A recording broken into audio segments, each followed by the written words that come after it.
just said something before that I thought is interesting and that we should talk on, and you said that we're meant to be healthy. And I would assume that the same way you said we're meant to be healthy, that we're meant to be rich and we're meant to be happy. Why aren't people, and how do we get back to this natural state of where we are meant to be? Okay, that's how we were born. We came here with certain agreements, because I do not believe we just popped up on this earth. And there are a whole bunch of my friends and people who think of it this way. Take, for example, you and I have talked about Richard Bach, the author of Jonathan Livingston Seagull. Right. I've told you about Brad Steiger, Elizabeth Kubler-Ross, Deepak Chopra, many of us who feel that we have lived forever, if you will. In fact, within each and every one of us is this feeling, like the poet says, a certain murmur in the soul tells of a world to be. As travelers hear the billows roll before they reach the sea. So if we sit back quietly and listen, we will feel things from other times and other places. And it's totally against my thinking that, let's assume this has nothing to do with God or whichever one there is who they worship or a lack of God or anything. It just has to do with a kind of a feeling within ourselves that if there is a God, and I do believe there's a higher power, then this God's got to be really nuts, if he is perfect or she is perfect, to create things that are defective. For goodness sakes, if I were to go buy a DVD player and it's defective, I'd return it.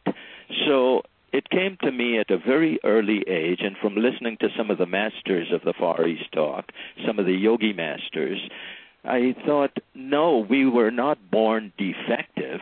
We were born with all the potential we could ever want or have, and that we may have existed before, which some people call past lives, I call alternate existences and so forth. It doesn't matter what name we give to it. And so we may have agreed to come here. For example, let us say that I and a bunch of us are traveling through the universe. No body, no physical body, but just beautiful little points of light, if you will, a spirit that you can't see. But we're totally conscious, and we're passing by, and one of us says to the other, hey, let's stop by Earth. There it is, way in the distance. It looks blue. Let's stop by Earth and see what they're up to today or these days, and it's 21st century or 20th century. And we get here, and we start looking at them, and we say, well, maybe we can help them do some little thing. Okay, I've got this. I've done all these other things. And so we're somewhat like a Star Trek episode, and we are born into this world with agreements where we agree that, okay, I will be born without a leg. I will be born to a family that is going to abuse me, but during that period I will grow and become something very special. Who knows? Wayne Dyer, for example, was an orphan. He was in foster homes for a long time. There are so many others who were blind or deaf or what. They chose these things, except you don't remember when you get caught up on earth life that you did choose it. And yet some of us say, especially me, I say, that contract we signed before we came here, at the bottom of it, it says, subject to change for any reason at any time without any penalties.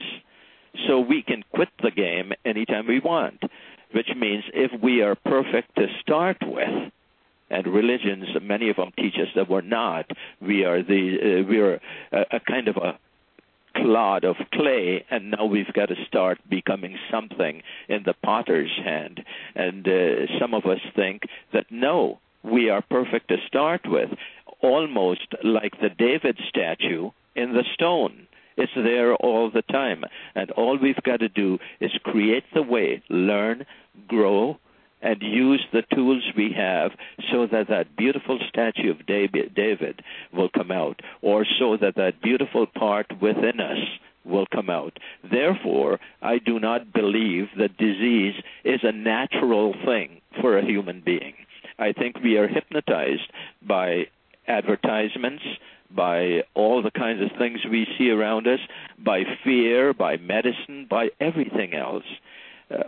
Who is it I was talking with, and he wrote it in his book, Deepak Chopra. Deepak and I go back many, many years to a time when people thought that a Deepak was probably a rare Chinese disease. And Deepak and I were talking about aging and growing old and dying, and he quoted a Greek who said, people grow old and die because they see other people getting old and dying. And so it is with us, a kind of a joint energy is formed where we are influenced by the energy around us, and we in turn influence that energy. So in our natural state, we should be healthy. I couldn't think of most of the great teachers of history. Let's take Abraham or Moses or all the way down through Jesus into any of the other ones. Think of it, Jesus saying to his mom, hey, Mom, I got to go to the drugstore because I need some aspirins. Or Abraham saying, send out the camel boy to get me some something because I'm not feeling too well. I think many of these people were able to transcend the need for that by doing a number of very interesting things. Number one, stilling the conversations in their minds. The longest conversation that keeps going on from the day we were born is the one we have with ourselves, right, where we're talking to ourselves every moment. So if we can still that conversation and get into a point where we're almost in non-thinking mode, we will find that the universe will send us all the solutions we want. And then it's up to us to do something with them.